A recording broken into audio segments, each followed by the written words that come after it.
I just want to share with you some of my thoughts, and I just wanted to encourage you. This is where the road that I've been taking, and I encourage you to think along with me about some of the things that I've been hearing from God and what's been going on, especially in today, with the Asbury revival going on and hearing about different churches catching on fire, different ministries catching on fire. And it's exciting to see what God is doing in these places. I'm a child of the revivals. I was saved during the charismatic renewal, but before that, during the Jesus movement in the 1960s and 70s, I was an older teenager. I was about 17, 18, 19 years old at the time. And some of my friends were caught up in that movement. In fact, I think one of them at least went to California and came back and told us about it. And at that time, I wasn't ready to give my life to the Lord. I was still very much a rebel, still very much having fun. And I wasn't about to have anything to do with Christianity or Jesus or anything like that. But I suddenly started getting a picture inside me that there's a possibility that this whole Jesus thing can be relevant to someone as young as me, as someone like me who's a teenager. And up to that time, I just saw Christianity and church and Jesus, all of that is just for the old people, just for the straight-laced people. And I wasn't about to be a straight-laced old person. And then when I was 25 years old, and we were living in Syracuse, New York at the time, I was caught up in the charismatic renewal, the charismatic revival that was, at that time, I was going to a Catholic church because the man that I was married was Catholic. And so I was caught up in all of that. And so filled with the Holy Spirit. Oh my goodness, so filled with God and so filled with joy. It seemed like wherever we went, to the grocery store or visiting in the neighborhoods, if I met some of my friends, that's all we talked about. Like, remember, did you go to that last night's prayer meeting? Did you know that so-and-so had given his life to the Lord? Did you know that so-and-so was filled with the Spirit? Did you know that he got healed? All kinds of exciting things were happening in that time. And it seemed like that's all we could talk about was the excitement of going to prayer meetings and Bible studies and just filled with the joy of the Lord. There just seemed like there was an electricity in the air at that time. And then in the 1990s, at that time I was in my early 40s. I got caught up in the Pensacola revival and also Toronto.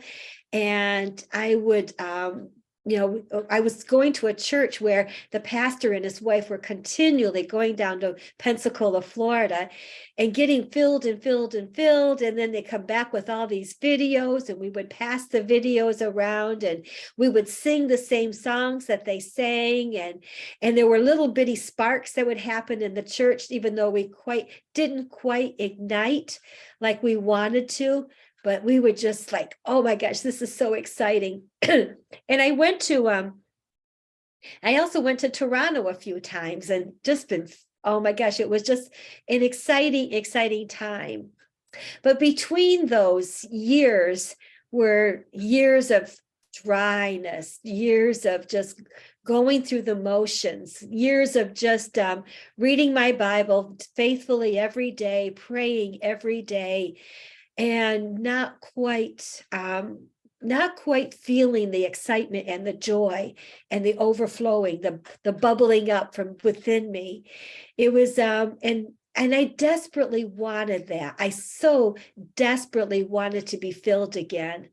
When we moved to Connecticut, it was so dry here. It was 1986, and it was so dry here. I could not find a church that had a life-giving church to save my life. And I so wanted God. And I looked around and I saw that Connecticut really desperately needs God. And New England is so cold, spiritually frigid, that oh my gosh, they need Jesus. They need God. So, but there was also something welling up inside me. A lot of people I talked to at the time, they said, I would rather move to the Bible Belt or someplace where it's more life-giving instead of hanging out here. But I didn't feel that. Instead, I looked around and I said, oh, Jesus, they need you. Connecticut needs you. The people so desperately need you. And that's when I really felt the call into the ministry of intercession and really started praying. And now here it is, 2023, and we hear about what's going on in Tennessee at Asbury Theological Seminary and what's happening in different places around the country and even around the world, that there's little sparks of awakening happening.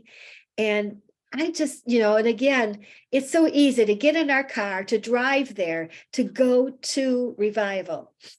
And this is what I hear the Lord saying. It's not about going to revival. It's going to the place ourselves and finding that place from deep within ourselves to bring that revival. We can be that spark. We can be that one that could walk in the church and all of a sudden the service will ignite because we're there, not because of us, but because of the flame of fire that's within us, because we spent that time with the Lord. And I'm so guilty. I have been so busy in the recent years organizing prayer that I have not spent consistently a lot of time. I know there's days and weeks and months that I have spent hours in prayer. There's times when I've just locked myself up in my room, in my prayer room, or in my office and just spent hours and hours in prayer, but it's not like every day. And it is becoming more rare. And I remember a time, I remember a Sunday evening. I was living alone at that time. I still am living alone. And I put on some worship music. I turned off all the TV, the YouTube, my everything, my phone. I turned everything off, and all I did was turn on some music, some worship music, and I worshiped and worshiped and worshiped all evening long. And then during that time, my friend called me, and I had to get up off the floor to answer the phone. And I found that the presence of God was all over me. In fact, I was dizzy. I was just like rocking. I could have fallen out in the spirit. I was just so filled. And so when I answered the phone, my friend immediately, she's an intercessor too, so she immediately picked up on what was, she felt something like the presence of God. And she said, where are you? What are you doing? And and I told her I was alone in my living room. I was not at a church gathering. I was not at a prayer meeting. I was by myself, just worshiping the Lord. And he was filling me so much. And it became difficult to talk to her because I was just so caught up in the presence of the Lord. And I'm reminded of those times. And I know I don't have those times is because I don't find the time just to put on some music and to worship the Lord, to spend time and just filling myself up alone, and then going or leading the prayer meetings that I am involved in, the many, many prayer meetings that I'm involved in.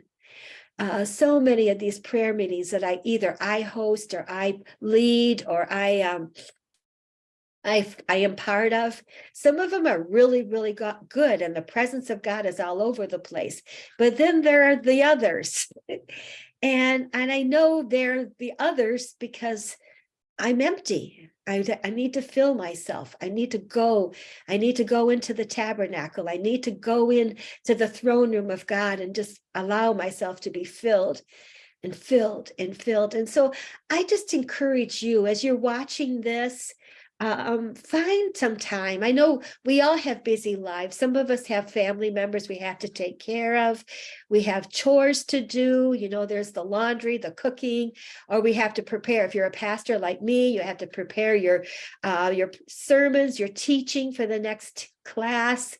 And there's a lot of stuff that needs to be done. But find that time, carve out that time and fill yourself up, not just once in a while, but on a regular basis. Stop, just wait on God, put some worship music on. That's how I started. In fact, I played some Paul Wilbur because he is the one that sends me into the throne room. So play the music that sends you into the throne room, that really ignites your spirit, brings you into where you need to be. Sing at the top of your lungs, go flat on your face, prostrate yourself before the Lord. Fill yourself up. Fill yourself up. I encourage you to do that. We need that. We need you to come in filled, not looking to be filled. There's a huge difference in that. You can go to those revival meetings, and I encourage you to do it. Let's do it. But you can have revival in your living room. I remember years ago, I was having this conversation. That was during my Toronto days and Pensacola days. And I was at this church, and this woman, I knew she was looking to find a deeper way with God. And she saw something in me that she wanted. And so she came to me and she said, how do you get filled with the Spirit? How do you find that place of rejoicing? Because she saw that. She says, you're rejoicing all the time. I can see the joy in your face. Where do you go? Are you going to a secret meeting somewhere? And I said, no, I go to my living room and I pray in my living room. And I said, sometimes I even fall out in the Spirit in my living room because God is so there with me. And she goes, what? You don't have to go to these prayer meetings or conferences or these big, huge rallies or anything. I said, well, they're nice, but I don't have to. You can pray and you can worship all by yourself in your living room. And I pray that woman caught on and she is now doing that, because I saw that she is hungry. She's hungry for more of God. Now, I've done this in the past, and I sometimes we always backslide. We always fall away, and then we have to bring ourselves back. And that's where I am right now. I'm in the process of bringing myself back. And I encourage you to come along with me. Turn off your gadgets, turn off the phone, and just turn off everything. Go in the woods if you or go on a walk outside, or drive around in your car, or whatever you need to do. If you need to get away from your family just for a short time, and just come into God's presence. Be filled, and continually be filled until you're leaking all over the place and you're spilling all over the place, all over other people and all over other churches. May the Lord richly bless you. Amen.